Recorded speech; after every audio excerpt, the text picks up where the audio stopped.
A very good morning to all of you. Good morning ma'am. हमें आशा करते हैं कि मोस्ट ऑफ द स्टूडेंट्स यहाँ पर ज्वाइन हो चुके होंगे। आज हम लोग बात करेंगे इस विषय बुद्धि के विषय पे। बुद्धि आपको जैसा पता है कि एक ऐसा विषय है जो हमेशा चर्चा में रहा है, क्योंकि कभी भी बुद्धि का एक एग्जैक्ट मीनिंग हमारे सामने निकल कर नहीं आया। डिफरेंट डिफरेंट साइकोलॉजिस्ट ने डिफरेंट डिफरेंट तरीके से बुद्धि को डिफाइन किया है और उसकी वो क्या है बुद्धि, उसके बारे में उन्होंने एक्सप्लेनेशन किया है। तो आज प्रियंकेश हमारे सामने बुद्धि पर ही अपने विचार प्रस्तुत करेंगे। प्रियंकेश, आप स्टार्ट कर सकते हो। Okay ma'am.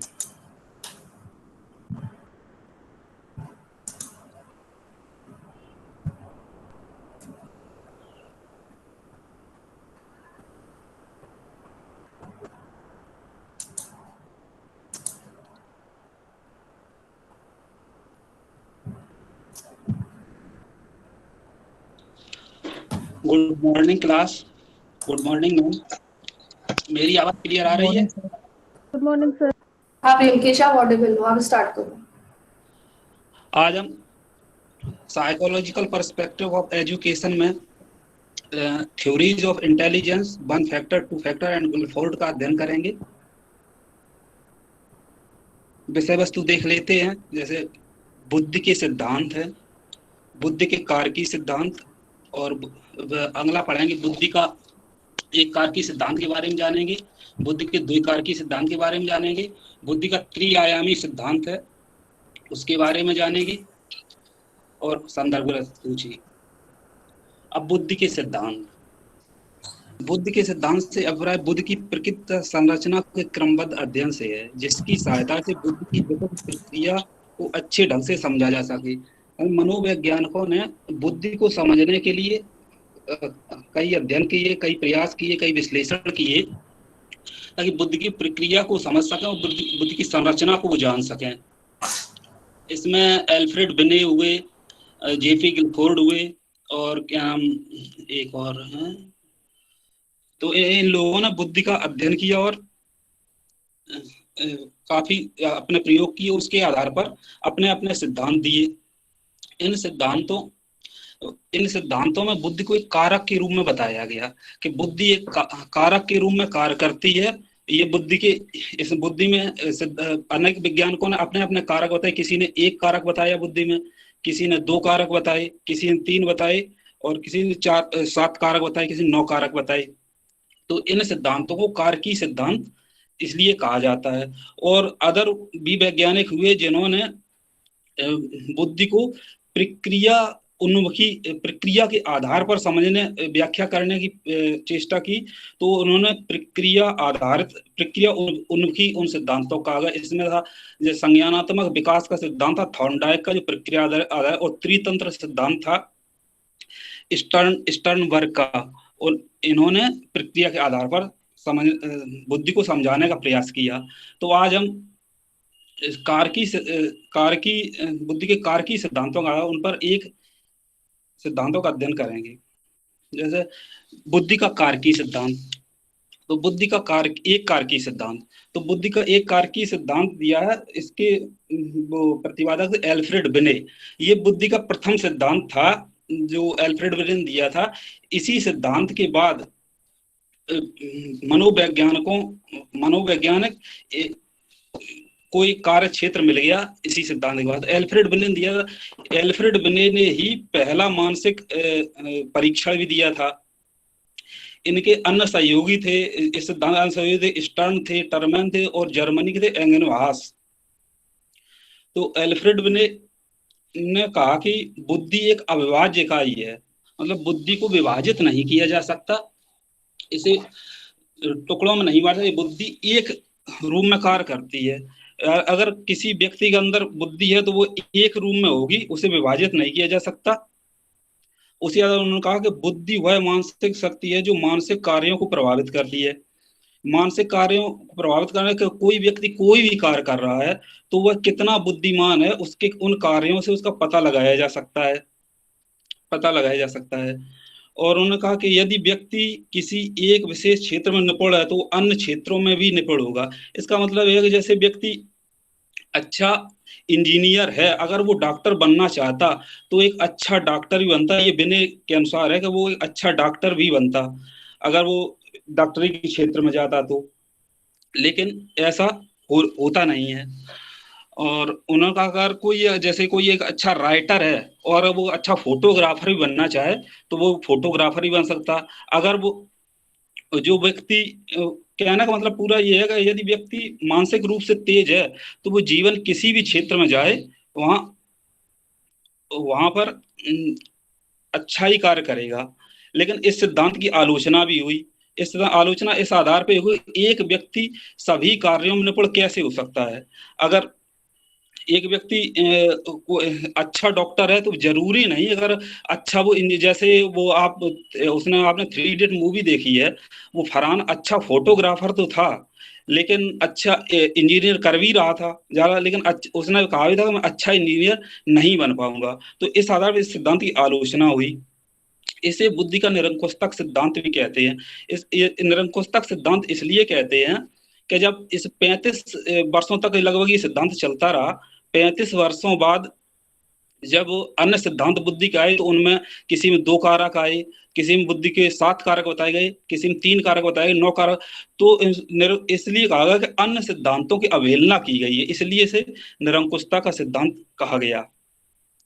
ये दिखाया जैसे फिगर में आप देख पा रहे हैं कि बुद्धि को इन्होंने एक कारक के रूप में माना है, एक ही रूप से कार्य करती है। और फिर ये अब अगला है स्पीयरमैन का बुद्धि का द्विकारकी सिद्धांत। जब ये सिद्धांत कहा तो स्पीयरमैन ने अपना एक द्विकारकी सिद्धांत प्रस्तुत किया। उन्होंने बुद्धि की संरचना के लिए 2 कारक बताए। ये उन्होंने कहा कि बुद्धि एक कारक से मिलकर नहीं बनी होती, बुद्धि 2 कारकों से मिलकर बनी होती है। एक होता है सामान्य कारक, दूसरा होता है विशिष्ट कारक। तो सामान्य कारक होते हैं, ये जन्मजात होते हैं। उन्होंने कहा कि ये जन्मजात होते हैं, ये व्यक्तियों की सामान्य योग्यता है जो जन्मजात प्राप्त होती है, इसे घटाया बढ़ाया नहीं जा सकता है। ये सभी व्यक्तियों में ये होती है। इसे उन्होंने सामान्य मानसिक ऊर्जा का नाम दिया, सामान्य कारक को। प्रत्येक व्यक्ति कुछ सीमा तक प्रत्येक कार्य कर, उन्होंने कहा कि प्रत्येक हर एक व्यक्ति है जो हर एक कार्य कुछ सीमा तक तो कर ही लेता है। जैसे है कि हम सभी लोग अच्छे गायक नहीं है लेकिन कुछ सीमा तक तो गा ही लेते हैं और अच्छे रेसर भी नहीं है लेकिन कुछ सीमा तक तो दौड़ ही लेते हैं। तो उसका कहने का मतलब ये था, उन्होंने कहा कि कुछ सीमा तक कुछ ना कुछ ये कार्य वो अपनी सामान्य बुद्धि की वजह से कर पाता है, सामान्य मानसिक ऊर्जा का। और दूसरा उन्होंने बताया विशिष्ट कारक। विशिष्ट कारकों में बताया कि ये अर्जित किए जाते हैं। विशिष्ट कारकों का तात्पर्य ये है कि व्यक्ति यानी कोई कार्य करने की विशिष्ट योग्यता है। जैसे एक अच्छा धावक है तो वो प्रैक्टिस के द्वारा ही वो एक अच्छा धावक बन पाया, अदर नहीं। और इसमें एक प्रकार की विशिष्ट क्रिया में बुद्धि एक विशिष्ट कारक के रूप, हाँ जैसे कोई अच्छा धावक है तो उसका एक विशिष्ट कारक बन गया अच्छा दौड़ना। अब दूसरा अगर वो जी लंकेश बेटा आप आराम से एकदम धीरे धीरे से पढ़ाओ, कोई जल्दबाजी नहीं है, बिल्कुल भी घबरा के मत पढ़ाओ, आराम से पढ़ाओ। उन्होंने अच्छा एक प्रकार की विशिष्ट क्रिया में बुद्धि एक विशिष्ट कारक कार्य करता है। हाँ जैसे कोई एक अच्छा धावक है तो वो साथ में वो एक अच्छा क्रिकेटर भी बनना चाहता है तो उसका क्रिकेट का दूसरा कारक विकसित होगा। और क्या नाम धावक का उसको दूसरा, यानी एक व्यक्ति एक से अधिक विशिष्ट कारक अर्जित कर सकता है, ये उनका कहना था स्पीयरमैन का। अब इसके आधार पर उन्होंने विशिष्ट कारकों सामान्य कारकों की कुछ विशेषताएं भी बताई हैं। जैसे सामान्य जैसे पहले बताया कि यह एक व्यक्ति की जन्मजात योग्यता है। जन्मजात योग्यता के ये व्यक्तियों में जन्मजात प्राप्त होती है। जैसा कह रहे व्यक्ति कुछ ना कुछ मात्रा में हर एक कार्य कर लेता है। दूसरी योग्यता उन्होंने सामान्य कारक की बताई है, यह उसमें सदैव एक सी रहती है। उन्होंने कहा कि ये जो सामान्य कारक जन्मजात योग्यता है इसे घटाया या बढ़ाया नहीं जा सकता। ये जितनी जन्म के समय प्राप्त होती है यह मृत्यु पर्यंत तक उतनी ही बनी रहती है। उन्हें और जैसे बता चुके यह उसके सममानसिक कार्यों में प्रयोग की जाती है। इसका मतलब ये है कि जो व्यक्ति जो भी कार्य करता है, कोई भी क्रिया कर रहा है, वो अपनी जो जन्मजात योग्यता है उसी के आधार पर ही करता है क्रिया। दूसरा, और ये हाँ प्रत्येक व्यक्ति में भिन्न भिन्न होती है। इसका मतलब ये है कि प्रत्येक व्यक्ति में जन्मजात योग्यता भिन्न भिन्न, किसी को कम मात्रा में मिलती है, किसी को ज्यादा मात्रा में मिलती है। जैसे जैसे गाना गाने, किसी ने सिंगिंग करने की ट्रेनिंग नहीं ली है, लेकिन जन्मजात तौर पे कोई अच्छा गा लेता है, कोई कम अच्छा गा पाता है। तो इसका मतलब ये है, जबकि ट्रेनिंग दोनों ने ही नहीं ली है। तो यही है कि ये प्रत्येक व्यक्ति में भिन्न भिन्न होती है। और और यह जिस व्यक्ति में जितनी अधिक होती है उतना ही वह व्यक्ति सफल होता है। जैसे किसी में सिंगिंग की जन्मजात योग्यता अच्छी है और वो सिंगिंग की ट्रेनिंग भी ले लेता है, तो वो ज्यादा सफल हो जाएगा। और जिसमें सिंगिंग की कम योग्यता है, अगर वो ट्रेनिंग भी लेता है तो उसकी अपेक्षा कम सफल होगा। इसका ये मतलब है। अब दूसरा, विशिष्ट कारकों की योग्यता बताइए कि ये अर्जित किए जाते हैं। इसका मतलब ये है कि ये अर्जित किए जाते हैं, इन्हें ट्रेनिंग द्वारा या किसी अभ्यास द्वारा इन्हें अर्जित किया जा सकता है। ये योग्यताएं एक दूसरे से स्वतंत्र होती हैं। इसका मतलब ये है कि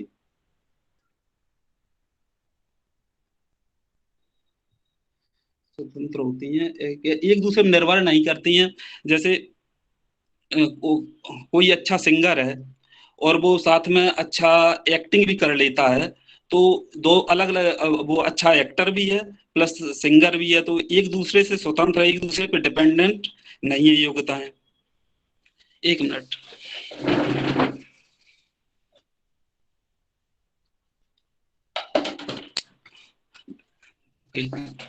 विभिन्न योग्यताओं का संबंध विभिन्न कौशल कार्यों से होता है, और ये योग्यताएं विभिन्न व्यक्तियों में भिन्न भिन्न मात्रा में पाई जाती हैं। अब ये अर्जित योग्यताएं डिपेंड करती हैं अभ्यास और उस प्रैक्टिस पर, कितना अभ्यास किया है, उसी आधार पर अर्जित हो। जैसे कोई खेलने का पढ़ने का ज्यादा अभ्यास करता है तो वो ज्यादा कुशल हो जाता है, और जो कम अभ्यास करता है वो कम कुशल। जैसे जिन लोगों का पहला प्रेजेंटेशन रहा उनका कम अच्छा जा पाया, जिन्होंने बीएड में भी अच्छा किया था और यहाँ भी अच्छा प्रेजेंटेशन किए, तो अभ्यास के आधार पर वो अच्छा प्रेजेंटेशन कर पा रहे हैं। ये अनुभव अनुभव पे निर्भर करती हैं योग्यताएं। अब स्पीयरमैन के अनुसार, स्पीयरमैन का सामान्य कारक से संपर्क में जो विशिष्ट हाँ, इसका मतलब ये है कि जैसा कि मैं पहले बता चुका हूं कि जैसे कोई अच्छा जन्मजात अच्छी ड्राइंग कर लेता है और एक व्यक्ति कम अच्छी ड्राइंग कर पाता है, तो अगर उसे ड्राइंग करने का ट्रेनिंग दिया जाए, जो अच्छी ड्राइंग कर लेता है तो उसका ज्यादा सक्सेस हो जाएगा। उसका जो जनरल कारक है पहले से अच्छा था, उससे स्पेस यानी विशिष्ट कारक भी उससे मिल गया, तो वो बहुत एकदम उतना ही प्रगति कर जाएगा उस क्षेत्र में। और दूसरा है कि कोई कम अच्छी ड्राइंग कर पाता है और उसे विशिष्ट कारक भी मिला, तो उसकी अपेक्षा वो जो पहले व्यक्ति की अपेक्षा कम उन्नत प्रगति कर पाएगा।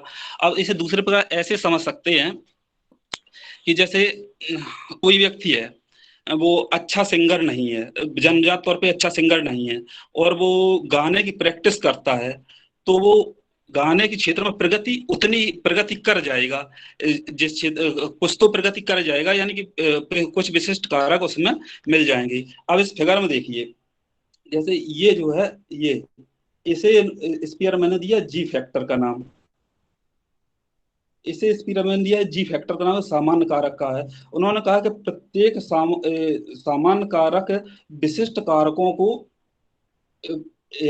कुछ जुड़ा होता है, विशिष्ट कारकों से कुछ ना कुछ मात्रा में जरूर जुड़ा होता है। सामान्य कारक के अभाव में विशिष्ट कारक को डेवलप नहीं किया जा सकता। उनका ये मतलब था कहने का।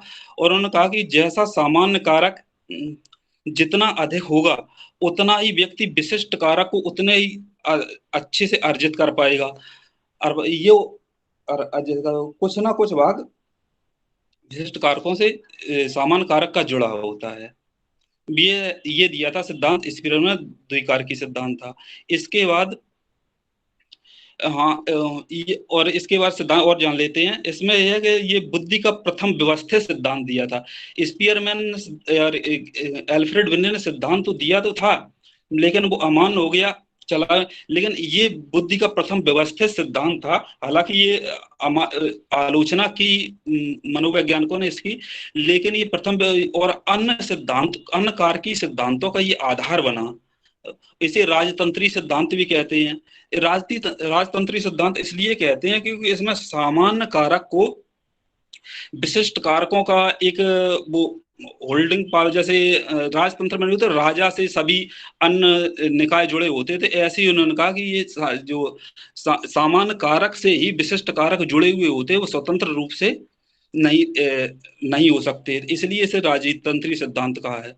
इस सिद्धांत की आलोचना भी हुई है। स्पीयरमैन ने इस सिद्धांत की आलोचना इस प्रकार की नहीं, स्पीयरमैन के सिद्धांत की आलोचना आधुनिक मन ने इस सिद्धांत की आलोचना की है। मनोवैज्ञानिकों का कहना है कि स्पीयरमैन जिसे सामान्य योग्यता कहते हैं उसे अनेक योग्यताओं में विभाजित किया जा सकता है। जैसे जब आगे चल के गार्डनर की थ्योरी आई है तो जो स्पीयरमैन ने सामान्य योग्यता बताई है उसी को गार्डनर ने अब तो पहले 7 अब तो 9 योग्यताओं में विभाजित किया है। तो इस आधार पे उसकी आलोचना हुई है। अब अगला है बुद्धि की संरचना का सिद्धांत। इसे दिया था जॉय पॉल गिलफोर्ड ने। इन्होंने अपना सिद्धांत दिया। इस सिद्धांत को अन्य नामों से भी जाना जाता है, जैसे बुद्धि का त्रिआयामी सिद्धांत, बुद्धि का त्रिविमीय सिद्धांत और संक्रिया उत्पाद सिद्धांत। इंग्लिश में से कहते 3 dimensional theory. Joy Paul Guilford थे, ये अमेरिका के मनोवैज्ञानिक थे। इस सिद्धांत को उन्होंने 1967 में दिया। गिलफोर्ड ने मानसिक योग्यताओं के आधार पर बुद्धि की संरचना को प्रस्तुत करने का प्रयास किया।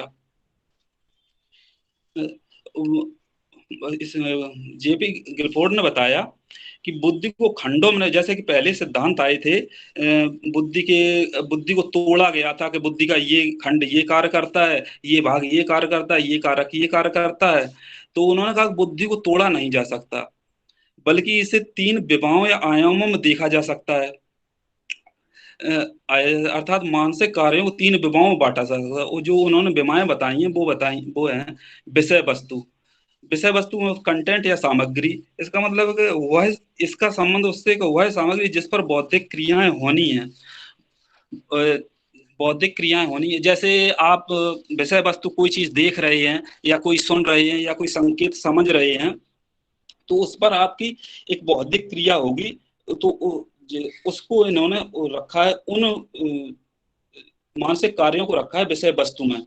और दूसरी बताई उन्होंने संक्रिया, कि जो आपने विषय वस्तु देखी तो उस पर एक क्रिया सामग्री पर की जाने मानसिक क्रिया ही संक्रिया है। आपने विषय वस्तु देखी तो उस पर एक बौद्धिक कार्य होगा, उसी बौद्धिक कार्य को उन्होंने संक्रिया नाम दिया।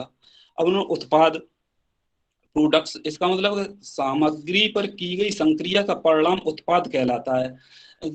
आपने विषय वस्तु देखी, उस पर संक्रिया की, तो उसके रिजल्ट के, उसके प्रोडक्ट के रूप में कुछ तो निकल के आता है, उसी को उन्होंने उत्पाद नाम दिया। अब विमाओं से संबंधित मानसिक कार्य। अब कुछ मानसिक कार्यों में समानताएं भी थी, तो समानता के आधार पर उन्होंने विमाओं में मानसिक कार्यों को रखा। जैसे सामग्री विमा ने कंटेंट, विषय वस्तु विमा में उन्होंने जिनसे समानताएं हो रही थी तो उनमें रखा। जैसे उन्होंने पहले सामग्री विमा में रखा, पहले मानसिक कार्य को रखा दृश्यिक यानी विजुअल। इसका मतलब ये है कि किसी विषय देख कर, मतलब है जैसे हम आपको किताब दिखाएं, बुक दिखाएं, या आप चिड़िया देखें, पंछी देखें, या कहीं मार्केट में जा रहे हैं कुछ वस्तु देख रहे हैं, तो उन्होंने कहा कि पहली है कि मानसिक कार्य आप किसी वस्तु को देख कर, देखने संबंध। दूसरा उन्होंने सामग्री में रखा श्रवण, कि आप सुनकर, जैसे ट्रेन की आवाज सुन रहे हैं या म्यूजिक की धुन सुन रहे हैं, तो उस पर आप अनुमान लगा लेते हैं। चिड़िया की चहचहाट सुन रहे हैं तो उसे आप देख लेते हैं कि ये चिड़िया क्या। सांकेतिक का होता है, सिंबॉलिक अर्थ में होता है, जैसे इशारा करके बुलाना, सांकेतिक भाषा का प्रयोग करना। इसमें अक्षर भी आते, अक्षर भी सांकेतिक उसमें आ जाएंगे। दूसरा उन्होंने दिया है बरवल, शाब्दिक बोल का, जैसे हम आपसे बरवल बरवली सामग्री आपको दे रहे हैं, और सांकेतिक जैसे आप पढ़ रहे हैं इसे, तो ये सांकेतिक हो गई। और हम जो बोल रहे हैं ये बरवल, इसका भाषाई से अर्थ है कि आप कंटेंट आप तक भाषा के रूप में पहुंच रहा है। और दूसरा है व्यवहारिक, जैसे हम अगर क्लासरूम में होते तो आप हम कैसे पढ़ा रहे हैं, मेरे हाव भाव क्या है, क्या उसके आधार, मेरे व्यवहार के आधार पर आप मेरा मूल्यांकन करते, सोचते विचारते, तो ये व्यवहारिक कंटेंट हो गया। उन्होंने तीसरी विमा में रखा है संक्रिया को। संक्रिया में जैसा हम बता चुके हैं कि सामग्री पर होने वाली मानसिक क्रिया, जो ये 5 प्रकार की सामग्री आपको देख रही, इस पर मानसिक क्रिया जो होती है उसी को उन्होंने संक्रिया में। पहली चीज है संज्ञान। संज्ञान का अर्थ होता है सीखने से संबंधित होता है, पहचानना। जैसे आपने किसी वस्तु को देखा तो आप उसे याद करने की कोशिश करेंगे, पहचानेंगे या सीखेंगे उससे कुछ। संज्ञान का अर्थ ये होता है। फिर होता है स्मृति अवलेखन, यानी कि स्मृति मेमोरी रिकॉर्डिंग। हाँ, मेमोरी रिकॉर्डिंग, इसका मतलब ये है कि आपने कोई वस्तु देखा, उसे मेमोराइज करने का प्रयास कर रहे हैं। आपने कोई नई चीज देखी तो उसे याद करने, अपने में याद करने का प्रयास किया। अगला मानसिक कारण उन्होंने रखा है स्मृति धारण। इसे कहते हैं मेमोरी रिटेंशन, या जो रिटेंशन का मतलब है कि रिकॉल करने की क्षमता। जैसे हम लोग अभी पढ़ रहे हैं और जब एग्जाम में पेपर दे या कोई क्वेश्चन पूछ दे, तो उसके क्वेश्चन पूछा तो आपको भाषाई आधार पे आपके पास कंटेंट आया, तो आपने ये फिर आपने कहा कि इसे मैंने कहीं पढ़ा है, याद किया, याद करके उसको बताया, तो ये है मैं रिटेंशन। इसका मतलब मेमोरी रिकॉलिंग से है। और ये एक अगली विमम रखी संक्रियात्मक अभिसारी चिंतन। इसका मतलब होता है कि एक दिशीय विचार करना, या परंपरागत चिंतन भी कहते हैं। जैसे मैंने आपसे पूछा कि भारत की जीडीपी गिर रही कैसी है, तो आप कहेंगे गिर रही है, या कुछ की कोई मूल बताएंगे हमारे 4.2 रह गई है। तो ये एक दिशी चिंतन है, आपने बस इतना कह दिया और फिर आगे थिंकिंग नहीं की। तो इसमें होता है एक दिशी चिंतन है कि आपने बस इतना बता दिया, आंसर दे दिया, बस ठीक है। एक होता है अपसारी चिंतन। अपसारी डाइवर्जेंट थिंकिंग, या इसे कहते हैं गैर परंपरागत चिंतन। तो इसका है कि जैसे मैंने पूछा आपके भारत की जीडीपी क्या, तो आपने उस पर गिर रही है तो बता दिया, प्लस चिंतन भी इसके सामाजिक आर्थिक और क्या नाम सामाजिक आर्थिक क्या इसके प्रभाव पड़ने वाले हैं, तो आपने विविध पहलुओं पर विचार किया, तो इसमें ये अपसारी चिंतन आता है। दूसरा है मूल्यांकन। मूल्यांकन होता है जैसे मैंने आपको कोई कहानी सुनाई और कहानी सुन के आपने उसका एक मूल्यांकन किया, तो ये मूल्यांकन संक्रिया आती है। उन्होंने तीसरी विमा रखी उत्पाद। उत्पाद में उन्होंने इकाइयां, पहले मानसिक कार रखा इकाइयों को। जैसे इकाइयों से मतलब ये है कि मैंने आपसे क्वेश्चन किया कि उत्तर भारत की सबसे बड़ी नदी बताइए, तो आपने आंसर दिया गंगा। तो गंगा लिए तो आप एक ये इकाई के रूप में आपको आंसर मिले, आपने एक आंसर दिया। वर्ग, तो वर्ग में ऐसा है कि हमने आपको दिया कि जो सम विषम संख्याओं को वर्गीकृत कीजिए, लिख के दे दिया आपको। तो आपने उन्हें सम को एक तरफ रखा, विषम को एक तरफ रखा, ये कंटेंट आया। तो आपके पास सामग्री के रूप में कुछ सम संख्याएं लिखी थी, कुछ विषम संख्याएं लिखी, आपने उस पर संक्रिया की और एक प्रोडक्ट के रूप में वर्गीकृत करके, तो ये वर्ग में आ जाता है। दूसरा है संबंध। आप रिलेशन, किसी विषय वस्तु से रिलेशन कहाँ तक रिलेट कर पा रहे हैं, इसका मतलब ये है। जैसे आपने कोई म्यूजिक सुना और आप उसके राइटर के नाम, गायक के नाम को जानते हैं, तो आप तुरंत संबंध स्थापित कर लो ये गाना उसने गाया है। दूसरा है प्रणाली उत्पाद के अंदर। जैसे आपको हमने कुछ संख्याएं दे दी, आपने उस पे संक्रिया की, कहा कि इन्हें आरोही या अवरोही क्रम में लिखिए। तो हमने आपको कुछ संख्याएं दी, आप उस पर संक्रिया करेंगे और उन्हें एक आरोही क्रम में सेट करेंगे, अवरोही क्रम में, एक सिस्टमेटिक तरीके से सेट करेंगे। तो यही है प्रणाली सिस्टम। दूसरा उन्होंने बताया प्रत्यावर्तन यानी ट्रांसफॉर्मेशन, यानी किसी विषय वस्तु को उन्होंने कहा कि आप कितना अपने काल्पनिक रूप से परिवर्तित कर या उसमें क्या क्या परिवर्तन कर सकते हैं। इसका मतलब उन्होंने ये दिया, जैसे मैंने आपको कोई आर्ट बना के दी, तो आपने अपने संक्रिया सोचा कि इसमें आप ये परिवर्तन और कर दीजिए काल्पनिक रूप से, तो उसी को कहते हैं ट्रांसफॉर्म। और नेतार्थ कि जो आपने इम्प्लीकेशन, जो विषय वस्तु आपको मिली है उस पर आपने संक्रिया की और उसके क्या क्या उपयोग हो सकते हैं, इसका संबंध उससे है।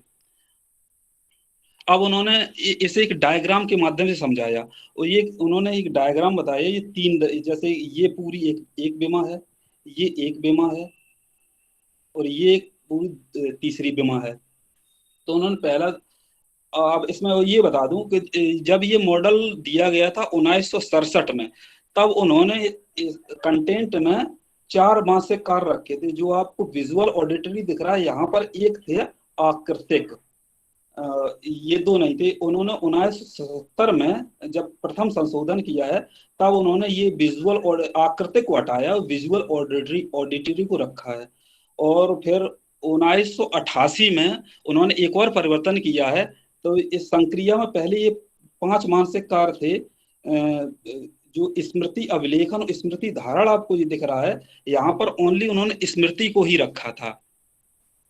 तो ये आप इस फिगर के माध्यम से समझते हैं। जैसे उन्होंने कहा, ये एक पूरी विमा है, ये जिसे उन्होंने सामग्री नाम दिया, ये दूसरी विमा है जिसे उन्होंने संक्रिया नाम दिया, ये तीसरी विमा है जिन्होंने प्रोडक्ट नाम दिया। जैसे अब हम इसके सामने, जैसे हमने आपको कोई वस्तु दिखाई, तो आप उसे संज्ञान में लेंगे और याद करने की कोशिश करेंगे कि हमने क्या क्या कहीं से देखा है या ये मेरी नई है। इसके बाद आप उससे संबंध स्थापित करेंगे या उसका संक्रिया करेंगे। इसके बाद आपको वो इन 6 में से कोई एक रूम में दिखा रहा है। जैसे मान लो मैंने आपको कोई कहानी सुनाई, अब शाब्दिक रूप में कहानी सुनाई, तो आप उस पर मूल्यांकन संक्रिया करेंगे, उस कहानी का मूल्यांकन करेंगे। मूल्यांकन करने के बाद आप उसका निहितार्थ निकाल के हमें देंगे। और दूसरा उदाहरण दे सकते हैं, जैसे हमने आपको कोई संकेत किया, तो आप उस संकेत का मतलब समझेंगे और इसके बाद उसके आधार पे अपना वर्क करेंगे। अब ये, हाँ, जैसा कि हम बता चुके 1967 में पहले ये दृश्यविक विजुअल ऑडिटरी था नहीं, तो ये 4 थी। तो 1967 कुल उन्होंने 120 कोष बताए। ये जो दिख रहे हैं आपको खंडों में छोटे छोटे, ये एक कोष हैं, इनमें मानसिक योग्यताएं भरी होती हैं। उन्होंने 120 कोष बताए थे। फिर 1977 में अपना प्रथम संशोधन किया, तो उन्होंने जो कंटेंट है इसमें 4 की जगह 5 भाग हो गए। तो उन्होंने 5 भाग ये कंटेंट के हो गए, 5 भाग ये संक्रिया के हो गए और 6 भाग उत्पाद के हो गए, तो 150 कोष बन गए। फिर उन्होंने अगला संशोधन किया 1988 में। उन्होंने कंटेंट तो 5 हो ही गए थे, उन्होंने जो संक्रिया है उसको स्मृति के आधार पर स्मृति अभिलेखन और स्मृति धारण में इस पर 6 हो गई और 6 उत्पाद, तो 180 कोष बन गए। इस समय वर्तमान समय में इसमें 180 कोष हैं उनके मॉडल में। अब उन्होंने बताया ये कोष दिखने में मधुमक्खी छत्ते जैसे नजर आते हैं और इन कोषों मानसिक योग्यताएं भरी होती हैं। अभी तक केवल 80 कोष ही भरे हैं, और यानी कि 80 प्रकार की मानसिक योग्यताएं ज्ञात की जा सकी हैं। अन्य कोषों को ज्ञात करना अभी शेष है।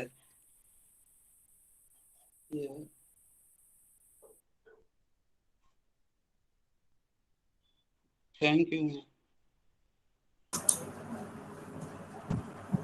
मुकेश, आपने आज अपने प्रेजेंटेशन के थ्रू बहुत अच्छा प्रयास किया हम सभी को बुद्धि को समझाने का, पर इसमें थोड़ा सा सुधार की और आवश्यकता है। थोड़ा सा आप शायद नर्वसनेस की वजह से थोड़ा सा वो कम रह गई इफेक्टिवनेस, लेकिन बाकी आपने बहुत अच्छा से समझाने का प्रयास किया। अब स्टूडेंट्स के लिए मैं ओपन करती हूँ। किसी भी स्टूडेंट्स को अगर कोई भी क्वेरी है तो वो प्रियंकेश से डायरेक्ट पूछ सकते हैं। सब रेज आप लोग अपना क्वेश्चन या तो चैट बॉक्स में या एक एक करके माइक रिमूव करके अपना तब आप पूछ सकते हो, ठीक है।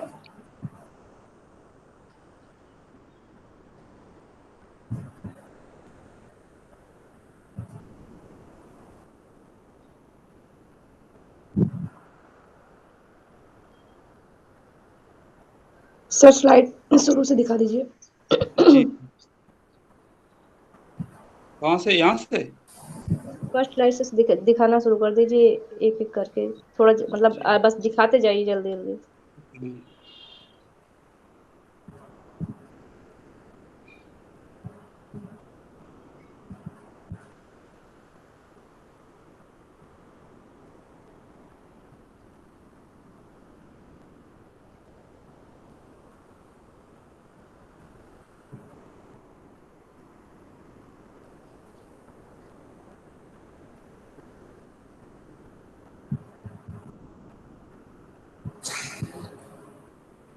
Any more questions?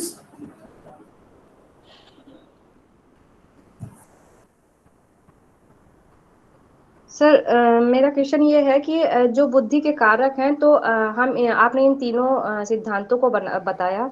हम लोगों को मतलब हम लोग के हिसाब से कौन सा अधिक उचित होगा, या फिर क्या तीनों का सम्मिश्रण लेकर के हमको समझना चाहिए कि बुद्धि क्या है, या फिर किसी एक विशेष पर?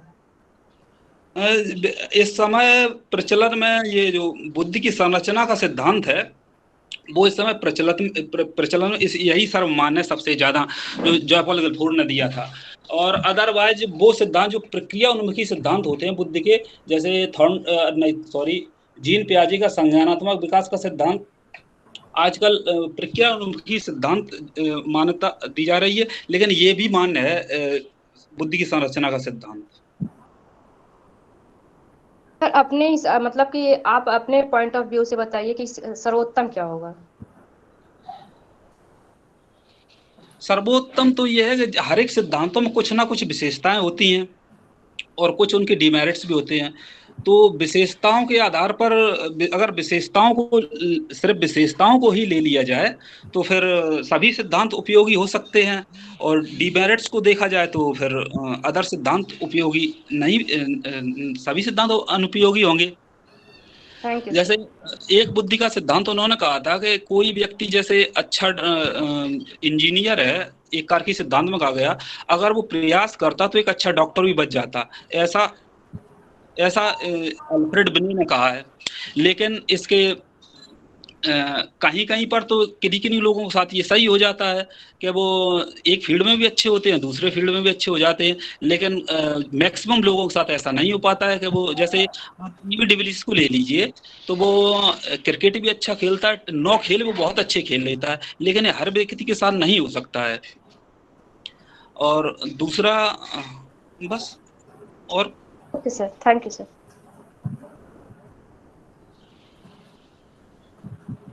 सर हम ये क्वेश्चन पूछना चाहेंगे, आपने जो आलोचनाएं बताई थी पहले तो उनको क्लियर कर दीजिए, किस आधार पे उन्होंने आलोचनाएं की हैं। आलोचना और के इसकी एक कारक सिद्धांत की। हाँ, और आप जो बोल रहे हैं थोड़ा आराम से बोलिए, क्योंकि आप ओके आगे सेंटेंस वो हो जाते हैं जल्दी की वजह से। Okay ma'am okay.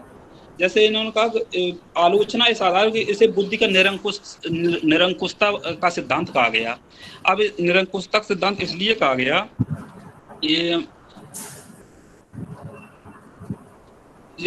लगभग ये सिद्धांत जब बना है इसके 35 साल बाद बुद्धि के अन्य सिद्धांत भी आए, जिनमें बुद्धि के कई कारक आए। जैसे द्विकारक सिद्धांत आया, एक 3 स्पीयरमैन का त्रिकारक सिद्धांत आया, और हार्वर्ड गार्डनर का 7 कारक, अब तो उसमें 9 हो गए हैं, 7 कारक सिद्धांत आया। तो जब ये सिद्धांत जब आ गए तो उस आधार पर इसे क्योंकि अन्य कारकों की निरंकुश शासन क्या होता है कि अन्य पक्षों को का वो ध्यान ही नहीं रखते हैं, तो इसी आधार पर अन्य कारकों की अवहेलना की गई है इसमें, इसीलिए इसकी आलोचना के निरंकुशता सिद्धांत कहा गया। और दूसरा स्पीयर में द्विकारक सिद्धांत की आलोचना की बात करें तो मन ने लिखा है कि स्पीयरमैन ने जिसे सामान्य कारक कहा कि ये कुछ ना कुछ मात्रा में जरूर अवेलेबल होता है, तो उसे अन्य मनोवैज्ञानिकों ने उस सामान्य योग्यता को कई कारकों में बांटा है। जैसे हार्वर्ड गार्डनर, खासकर ये कारकीय सिद्धांत हार्वर्ड गार्डनर का सिद्धांत आता है कि उन्होंने सामान्य योग्यता जो इन स्पीयरमैन के अनुसार जी कारक है जो कुछ ना कुछ मात्रा में मौजूद हो, भाषाई अब याद नहीं आ रहा मुझे, 7 में अब 9 हो गए, 9 कारकों में बांटा गया है। तो इस आधार पर उन्होंने आलोचना की है कि जैसे कोई अच्छा अगर शब्द ज्ञान अच्छा है किसी पे, तो वो अच्छा वक्ता भी बन सकता है और अच्छा राइटर भी बन सकता है। तो हार्वर्ड गार्डनर ने इस आधार बांटा था, तो इसलिए इसे कहा गया कि आलोचना की गई। गार्डनर के अकॉर्डिंग ही इसकी आलोचना की गई या वैसे भी? सभी, अब इसमें ज्यादा डिटेल तो नहीं मिला हमें, लेकिन गार्डनर हमें दिया तो अन्य भी सिद्धांत है, लगभग एक कारकीय सिद्धांतों में लगभग 8-9 सिद्धांत कारकीय सिद्धांत है, तो उन्हीं के आधार पर मन ने लिखा है। तो ज्यादा इसमें ज्यादा मुझे मिला नहीं, इसलिए बता नहीं पाएंगे। Okay, thank you.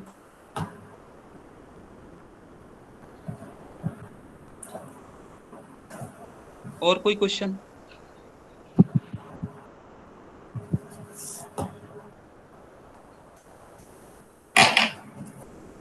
सर एक क्वेश्चन और पूछना चाहेंगे। ये जी बुद्धि मैम के जी। कारक सिद्धांतों को अपने एमएड के सिलेबस में क्यों रखा गया? ऐसा क्या कारण है कि इस स्लैब को मतलब एमएड में रखना पड़ा?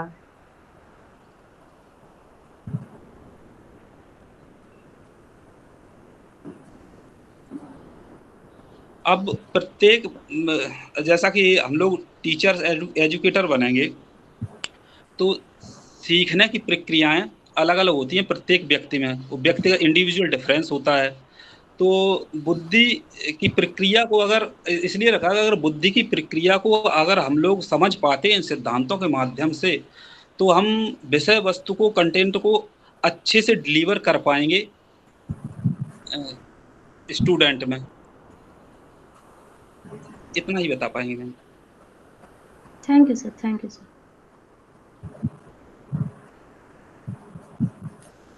प्रियंकेश, आपने बहुत ही अच्छे से सारे क्वेश्चंस को हैंडल किया है।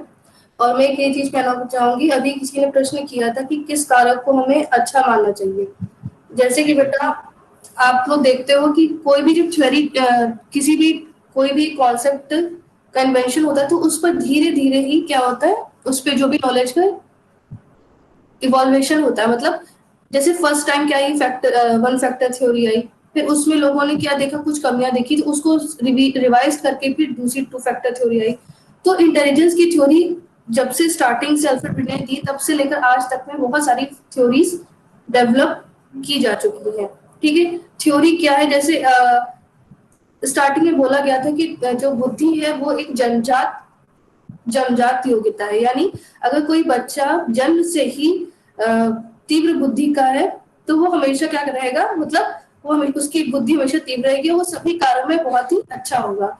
वहीं पर अगर कोई बच्चा थोड़ा सा जिसकी बुद्धि कम है, तो वो क्या करेगा, वो अपने सभी कार्यों में उसकी कम बुद्धि की वजह से वो सभी कार्यों को थोड़ा सा कम तरीके से कर सके, थोड़ा कम अच्छे तरीके से कर सकेगा। इसी तरह जैसे जैसे बुद्धि के बारे में रिसर्चेस हुई, फिर धीरे धीरे ये बोला जाने लगा कि अब बुद्धि क्या है, बुद्धि पर इन्वायरमेंटल फैक्टर्स का भी असर पड़ता है। ठीक, जैसे फिर अभी आपने एक्स फैक्टर की बात की कि हर जनरल फैक्टर, जो इस पे मैंने 2 फैक्टर थ्योरी दी है, उसमें बोला उन्होंने जनरल फैक्टर और स्पेसिफिक फैक्टर। ठीक, तो उन्होंने क्या कहा, उन्होंने कहा हम सभी में एक जनरल फैक्टर पाया जाता है, जिससे प्रियंकेश ने समझाया कि हम सभी क्या कर सकते हैं, गाना भी गा सकते हैं, दौड़ भी सकते हैं, अपने मन में कुछ आया तो उसको कविता के रूप में, खाने के रूप में लिख सकते हैं, लेकिन उतना उच्च कोटि का नहीं लिख सकते जितना एक प्रोमिनेंट राइटर या एक प्रोमिनेंट आपका अध्यापक वो कर सकता है। उसके लिए क्या चाहिए होती है, विशिष्ट योग्यता चाहिए होती है।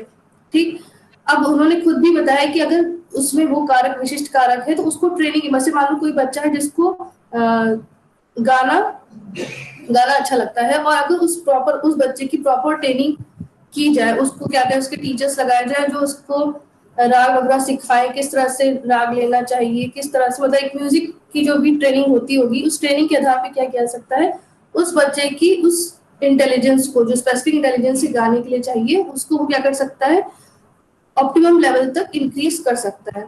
तो किसी भी इंटेलिजेंस की किसी एक थ्योरी को अच्छा मानना या किसी दूसरी थ्योरी को अच्छा नहीं मानना, ये कोई ऐसा नहीं कर सकते हम। सभी थ्योरीज एक तरीके से कह सकते हो आप लोग कि एक के बाद एक ही डिवीजन के थ्रू बनी है। सब में कुछ ना कुछ बुद्धि को समझने में अपना अपना योगदान दिया हुआ है। ठीक, तो आज इसी के साथ हम लोग अपने इस क्लास को वाइंड अप करते हैं। नेक्स्ट क्लास में हम लोग फिर एक न्यू प्रेजेंटेशन के साथ मिलेंगे। Thank you class. Thank you ma'am. Thank you ma'am. Thank you ma'am. Thank you ma'am. Thank you.